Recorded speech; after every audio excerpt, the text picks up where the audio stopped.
ஸ்ருதிஸ்மிருதிபுராணானாம் ஆலயம் கருணாலயம் நமாமி பகவத்பாத சங்கரம் லோகசங்கரம் சங்கரம் சங்கராச்சார்யம் கேசவம் பாதராயணம் சூத்ரபாஸ்யக்ருதௌ வந்தே பகவந்தௌ புனః புனः ஈஸ்வரோ குருராத்மேதி மூர்த்திபேத விபாகினே व्योमवत्याप्तदेहाय दक्षिणामूर्तये नमः।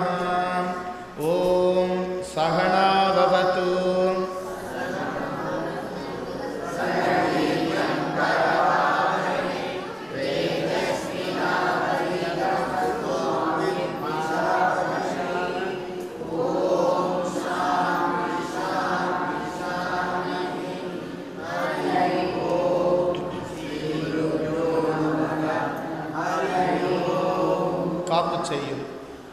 ஆகுந்தொழில் ஐந்தனராற்றணலம் பூக்குணகையால் புவனேஸ்வரி பால் சேர்க்குணவரத்தின மாலையினை காக்கும் கணநாயகவாரணமே. 8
ரஞ்சனி நந்தனி அங்கினி பதும ராக விகாசவி யாபினி அம்பா சஞ்சல ரோகிணி சஞ்சல ரோக நிவாரணி வாணி சாம்பவி சந்திர கலாதரி ராணி அஞ்சனவேணி அலங்கிருத்த பூரணி அமிர்தஸ்வரூபிணி நித்திய கல்யாணி மஞ்சுள மேரு சிருங்க நிவாசினி மாதா ஜெயவோம் லலிதாம்பிகையே.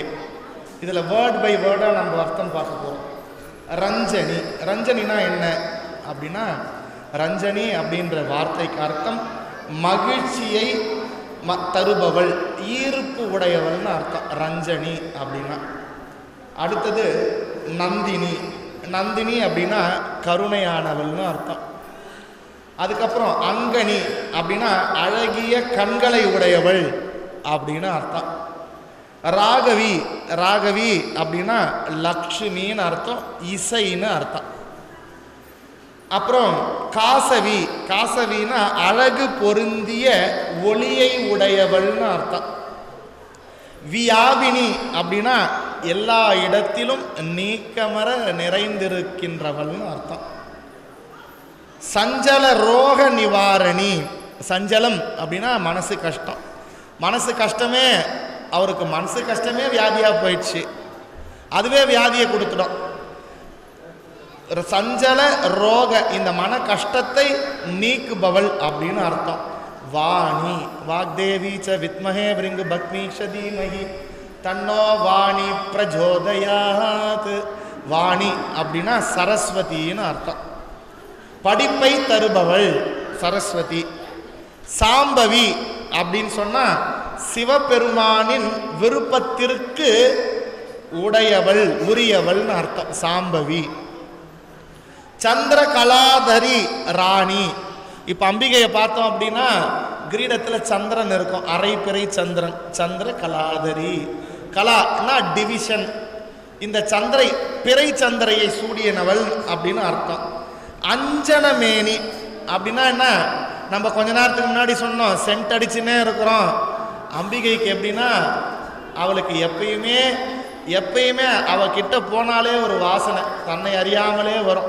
அவ்வளவு நறுமண திரவியங்களை வாசனைகளை உடையவள். இந்த சென்ட்டு ஏன் வாசனை அடிக்குதுன்னா அவளால் தான் வாசனை அடிக்குது. ஏன்னா அவள் தான் வாசனையாகவே இருக்கா.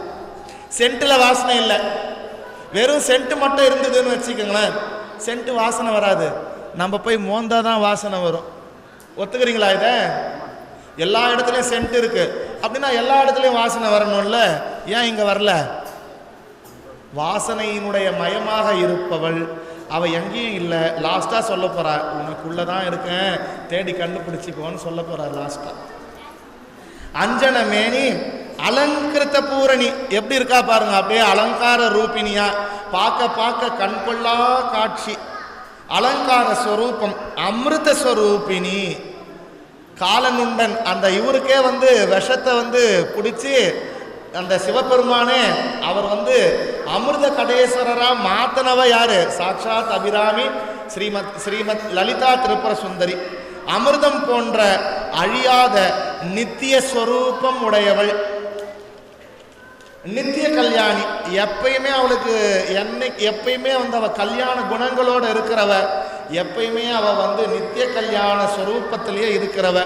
வருஷம் மீனாட்சி கல்யாணம் நடந்து எவ்வளோ காலகட்டம் ஆகுது, இது வரைக்கும் ஒரு வருஷம் கூட விடாம தொடர்ச்சியா வருஷம் மீனாட்சி சுந்தரேஸ்வரர் திருக்கல்யாணம், கபாலி கற்பகாம்பா திருக்கல்யாணம், ஒவ்வொரு க்ஷேத்திரத்திலையும் நித்தியமும் கல்யாணத்தை கல்யாண வைபவத்திலேயே இருந்து நிற்பவர் நித்திய கல்யாணி. மஞ்சுள மேரு சிருங்க நிவாசினி. மகாமேருவிலையும் சிருங்கம் அப்படின்னா சிம்மத்து மேலையும் வீற்றிருப்பவள் அந்த அம்பிகை. அப்படி இத்தகைய வடிவமும் குணமும் அம்சமும் உடையவளே மாதா ஜெயவோம் லலிதா அம்பிகையே. அம்மா, உன்னை நான் எத்தனை கோலத்தில், எத்தனை அழகுல, எத்தனை ரூபத்தில், எத்தனை லட்சணத்தில் நான் எப்படிலாம் உன்னை காண்றேன்டி அம்மா. மாதா ஜெயவோம் லலிதாம்பிகையே. ஒரு முறை அந்த பாட்டை படிச்சுட்டு 8வது பாட்டுக்கு 9வது பாட்டுக்கு போகலாம்.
வலை ஒத்த வினை கலை ஒத்த மனம். இதுக்கு சொல்லினே போனோன்னா எலாபரேட்டாக சொல்லினே போகலாம். அவ்வளோ பெரிய விஷயம் இருக்குது. நான் முதல்ல சொன்னேன், யாராவது ஒருத்தரை கூப்பிட்டு உங்களுக்கு என்ன கஷ்டம்னு கேட்டோம் அப்படின்னா ஒரு புக்கு போகாது அவங்களுடைய கஷ்டத்தை எழுதுறதுக்கு. அதுபோல் இதில் நிகழம்னு ஒரு வார்த்தை வந்திருக்கு. நிகழம் துகளாக வரம் தருவாய் அப்படின்னு ஒரு வார்த்தை. நான் ஒரு வார்த்தை படிக்கிறேன், அப்போ தான் உங்களுக்கும் புரியும். வினை வலை ஒத்த வினை கலை ஒத்த மனம் மருளப்பறையா ஒளி ஒத்த விதால் நிலையற்ற அறியேன் முடிய தகுமோ நிகழம் துகளாக வரம் தருவாய் அலைவற்று இசைவற்று அனுபூதி பெறும் அடியார் முடிவாள் வைடூரியமே மலையத்துவசன் மகளே வருவாய் மாதா ஜெயவோம் லலிதாம்பிகையே. இப்போ என்னுடைய வாழ்க்கை எப்படி இருக்கு அப்படின்னா, இந்த பதத்தை முதல்ல வேற மாதிரி போட்டார். எப்படி தயிருக்கு தயிர் மத்து அப்புறம் அந்த பானைக்கு ஒப்பா போட்டார். இதில் எப்படி போட்டிருக்கார் அப்படின்னா, என்னுடைய வினைகள் இருக்குல்ல, தொடர்ந்து ஓடும் வினைகளே அப்ப முப்பழம் அமுது இசைத்து அருளிய தொப்பை அப்பனை அனுதினம் தொழுமே.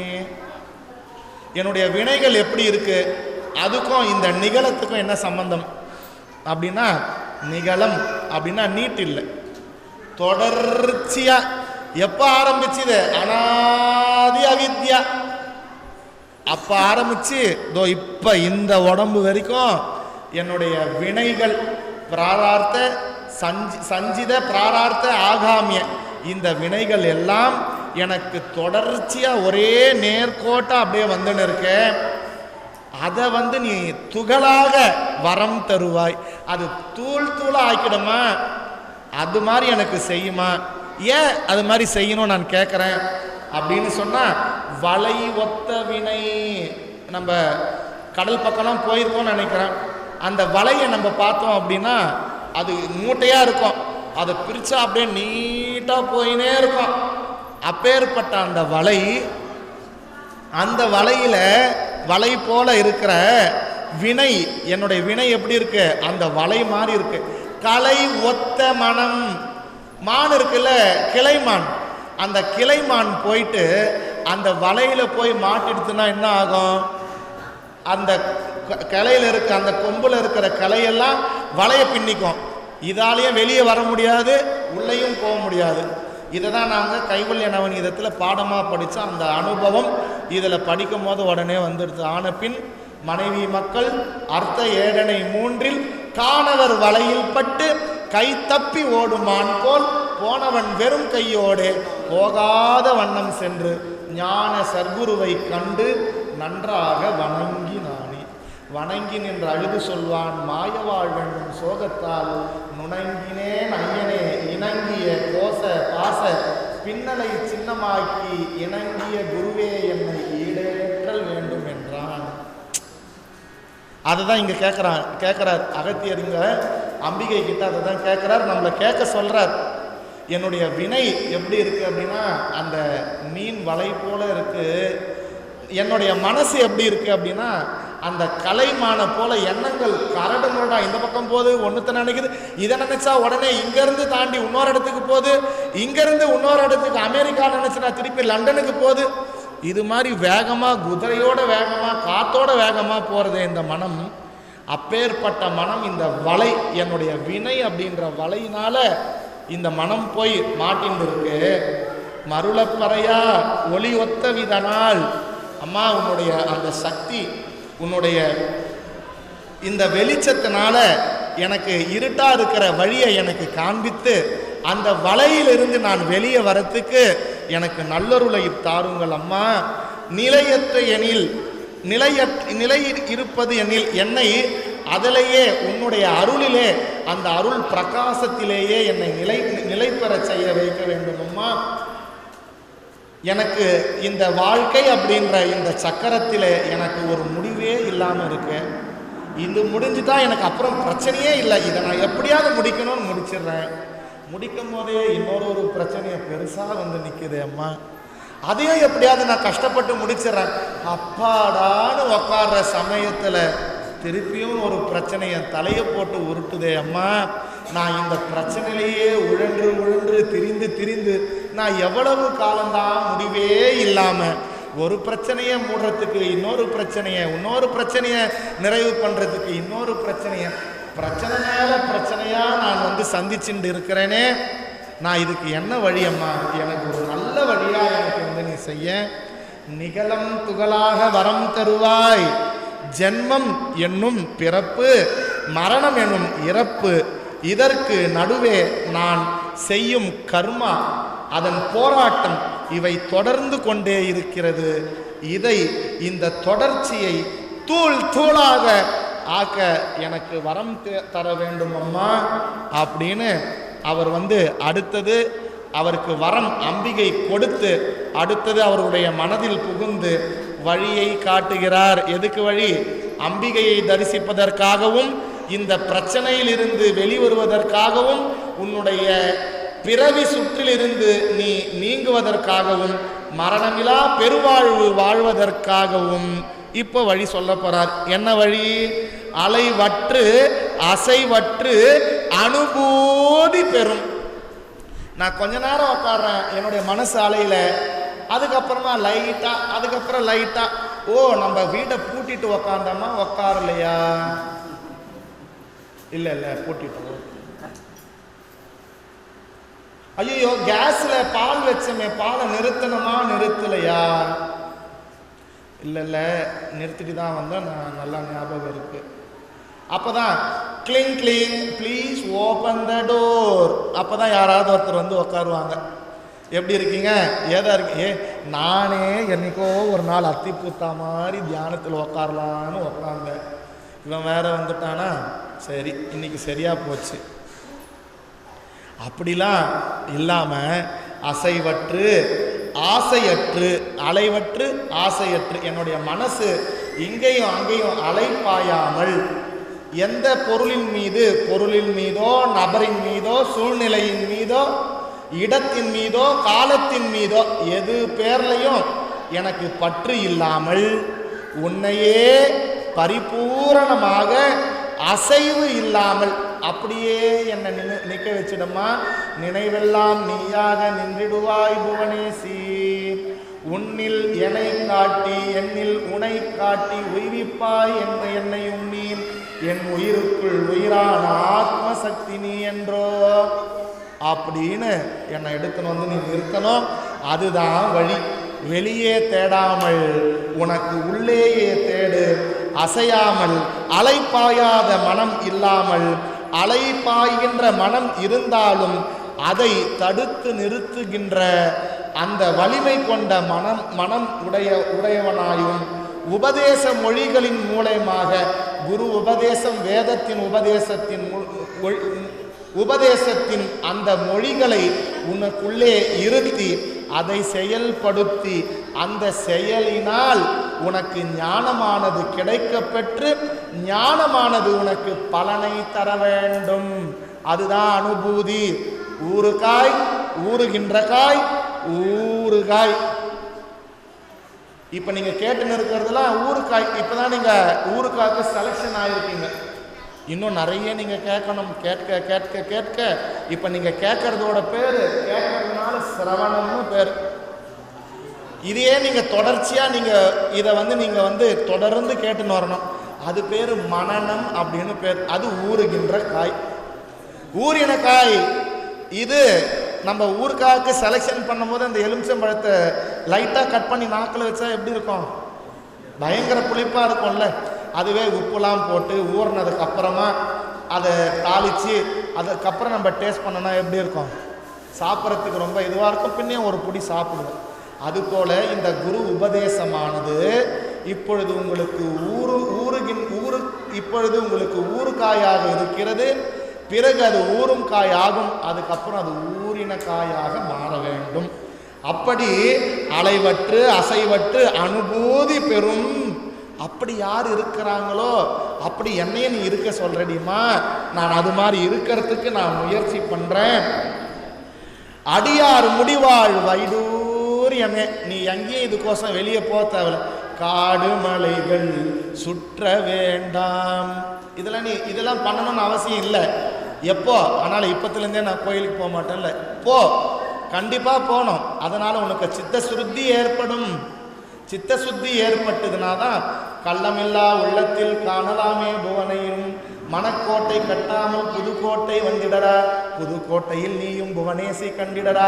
பற்றிடடா புவனேசி பாதமதை பற்றிடடா. பற்றிவிட்டால் பற்றற்ற பரசுகமும் கிட்டிவிடும். அதனால நீ கோயிலுக்கு போய் ஆகணும்.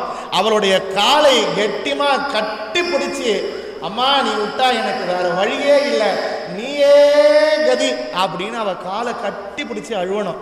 அப்படி அழுத அப்படின்னா அழுதால் அவனை பெறலாமே, அவளை அப்படி நீ இது பண்ணணும். அதுக்கு அப்படி யாரு பண்ணி அந்த குரு உபதேசத்தின் மூலயமாகவும் தன்னில் தானாய் சுயமாய் சுத்த பிரம்மமாய் சுயம் ஜோதியாய் அந்த ஆத்ம பிரகாசமாய் இருக்கின்ற அந்த ஆனந்த ஸ்வரூபமாக இருக்கின்ற அந்த ஆனந்தவல்லி மரகதவல்லி மனோர்மணி அந்த ஸ்ரீ லலிதா அம்பிகையை யார் யாரெல்லாம் தன்னுடைய மனதில் வைத்து அசையாமல் வைத்து தியானிக்கின்றார்களோ நினைக்க முக்தி தரும் திரு அண்ணாமலை. அவரை நினைச்சாதான் முக்தியா? அவரை நினைச்சா முக்தி. அவரை நினைக்கும் பொழுது அவ கூட யார் இருக்கிறது? இடபாகம் அமர்ந்தவள், அவளின் ஒரு பாதியா இருக்கா. அதனால இவளை நினைச்சாலும் அவரை நினைச்சா மாதிரி. அதனால உள்ளுக்குள்ள அவளை எப்பொழுதுமே நீங்க நினைக்க நினைக்க நினைக்க நினைக்க தொண்டர் தம் உள்ளம் பெரிதே. எது பெருசு? போனம் பெருசு இல்லை, நான்முகன் பெருசு இல்லை, இது எதுவுமே பெருசு இல்லை. தொண்டர் தம் உள்ளம் பெரிதே. இப்படி யார் அலைவற்று அசைவற்று அனுபூதியோடு உள்ளுக்குள்ளே குரு சாஸ்திர வேதாந்தத்தினுடைய உதவியோடு யார் ஒருவர் இந்த வேதாந்தத்தையும் வேதாந்தத்தினுடைய மைய பொருளையும் புரிந்து தன்னுடைய வாழ்நாளில் தர்மத்தோடு செயல்படுகின்றார்களோ, தர்மத்தை கைவரப்பெற்று தன்னுடைய வாழ்க்கையை ஈஸ்வர பிரணிதானம் அனைத்தையும் ஈஸ்வரார்ப்பணமாக செய்து பற்று இல்லாமல் எந்த விதமான அகங்கார காம குரோத லோப மோக மதம் ஆச்சரியம் இல்லாமல் தான் தானாய் எளிமையாக எளிமைக்கு எளிமையாய் அடியார்க்கும் அடியேனாய் யார் ஒருத்தவங்க வாழறாங்களோ அவர்களினுடைய உள்ளத்தில் காணலாமே புவனையையும். அப்பேற்பட்ட அந்த புவன சக்தி அந்த ஜெகன்மாதா ஸ்ரீ லலிதா பரமேஸ்வரியை உள்ளுக்குள்ளே காணலாம் என்று சொல்லி மலையத்துவசன் மகளே வருவாய். அவள் யாரு? அந்த சாக்ஷாத் அந்த மலையாள ராஜன் அவனுடைய மகள், தக்ஷிணனுடைய மகள். அதனால் அவர் பேர் தாக்ஷாயணி. அப்பேற்பட்டவளே நீ எனக்கு அந்த வரத்தை தருவாய், சாகாத வரத்தை தருவாய் அப்படின்னு சொல்லி அவளே அந்த வழியை முருகருக்கு காண்பித்து கொடுத்து, முருகர் அகத்தியருக்கு காண்பித்து கொடுத்து, அகத்தியர் இந்த குரு பரம்பரையின் வாயிலாக கணபதி சச்சிதானந்தா சுவாமிகள் மற்றும் நம்முடைய பாலா சுவாமிகள், என்னுடைய குரு பரம்பரையான தயானந்த சரஸ்வதி முதல் இப்பொழுது இருக்கின்ற அனைத்து ஆச்சாரியர்கள் மூலயமாக நமக்கெல்லாம் இந்த வழியை காண்பித்து கொடுத்திருக்கின்றார். அப்படியே என்று சொல்லி இந்த இறுதியான பாட்டை ஒரு முறை படித்துவிட்டு நூல் பயனிற்கு செல்வோம். 8வது பாடல்.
இப்போ நம்ம எல்லாத்தையும் பார்த்துட்டு லாஸ்ட்டாக நூல் பயன் அதுக்கு வந்திருக்கோம். எவர் எத்தினமும் இசைவாய் லலிதா நவரத்தின மாலை நவின்றிடுவார், அவர் அற்புத சக்தியெல்லாம் அடைவார், சிவரத்தினமாய் திகழ்வார் அவரே. நம்ம இப்போ பார்த்துட்டு இருக்கோமே இந்த வைரம் வைடூரியம் இதெல்லாம் அழிஞ்சு போகிறது. அழியாத ரத்தினம், விவேக சூடாமணியில் வைக்கின்ற ரத்தினம். எந்த ரத்தினம் அப்படின்னு சொன்னால் இந்த ரத்தினம், மாதா லலிதா நவரத்தின மாலை இந்த ரத்தினம்.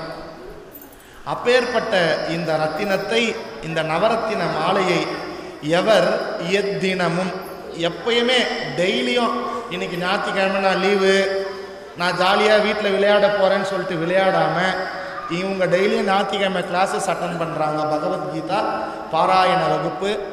இவங்களால் குரு ஸ்தோத்திரம் ஃபுல்லாக சொல்ல முடியும், எல்லா ஸ்லோகங்களும் இவங்க சொல்லுவாங்க. இப்போ இது மாதிரி ஆரம்பத்திலிருந்தே, குழந்தை பருவத்திலிருந்தே நல்லது ஒரு குடும்பம் பல்கலைக்கழகம்.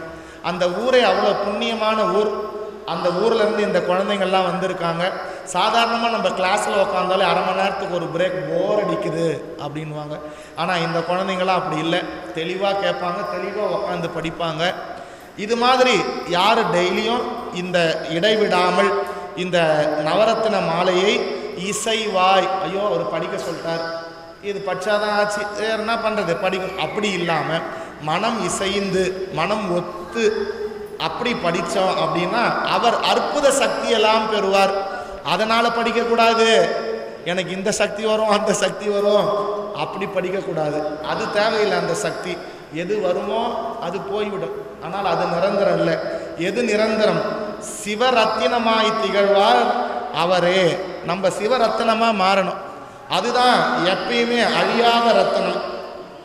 இது இந்த வார்த்தை லாஸ்ட்டாக நம்ம பார்க்கணும் அப்படின்னா ஸ்லோகம் 183 லலிதா சகஸ்ரநாமம். ஸ்ரீ சிவா சிவ சக்தியைக்ய ரூபிணி லலிதாம்பிகா ஏவம் ஸ்ரீ லலிதா தேவ்யாம் நாம் சாஹஸ்ரகம் ஜகுஹு அப்படின்னு சொல்லிட்டு இதை கடைசியாக அவர் முடிக்கிறார். அதனால் இதனுடைய பலன் என்ன அப்படின்னு பார்க்கும்போது இது பலன் தரும். அதோட அபூர்வமானது, ரொம்ப ரொம்ப எளிமையானது. இந்த துதி தூய்மையை தருவதோடு மட்டும் இல்லாமல் இந்த துதியை செய்பவர்களுக்கு சகல செல்வங்களும் கிடைக்கும். அன்னை ஸ்ரீ மாதா லலிதா பரமேஸ்வரினுடைய அருளும் கிடைக்கும். இந்த ஜென்மத்திலேயே குறைவிலாது நித்தியமாய் நம்முடைய அந்த மோட்ச பதியானது நமக்கு நிறைவேறும். உடல் ஆரோக்கியம் கிடைக்கும். உற்சாகத்தோடு இருப்போம். தளர்வு இல்லாமல் இருப்போம். தளர்வில்லாத மனதோடு இருப்போம். நல்ல ஞானம் கிடைக்கும். நல்ல மோட்சம் கிடைக்கும். அப்படி என்று சொல்லி எல்லாம் வல்ல அந்த குரு பரம்பரையினுடைய ஆசீர்வாதமும், எல்லாம் வல்ல ஸ்ரீலஸ்ரீ சுவாமி கணபதி சச்சிதானந்தா சுவாமிகளினுடைய பரிபூர்ண கிருபையும் உங்களுக்கு நிறைந்து இருக்கட்டும் என்று சொல்லி, ஸ்ரீ மரகத தண்டாயுதபாணியின் சுவாமி அவர்களினுடைய பரிபூர்ண அருளுக்கு நீங்கள் பாத்திரமாக வேண்டும் என்று சொல்லி, எல்லாம் உள்ள அந்த ஏக இறைவனை வேண்டி வணங்கி இந்த லலிதா நவரத்ன மாலை என்கின்ற இந்த துதியை திருநிறைவு செய்து அமைகிறோம். ஓம் பூர்ணமத பூர்ணமிதம் பூர்ணாத் பூர்ணமுதச்யதே பூர்ணஸ்ய பூர்ணமாதாய பூர்ணமேவாவசிஷ்யதே. ஓம் சாந்தி சாந்தி சாந்தி. ஹரி ஓம். ஸ்ரீ குருப்யோ நமஹ. ஹரி ஓம். மூர்த்தி எல்லாம் வாழி, எங்கள் மோன குருவாழி, அருள் வார்த்தை என்றும் வாழி, அன்பர் வாழி பராபரமே. ஜெய் போல் சத்குருநாத் महाराज की, जय बोल समस्त गुरुमंडल की, जय बोल वेद माता की, जय बोल भगवद गीता की, जय बोल भारत माता की, जय बोल श्री ललिता परमेश्वरी श्री त्रिपुर सुंदरी श्री महाबाला त्रिपुर सुंदरी माता की।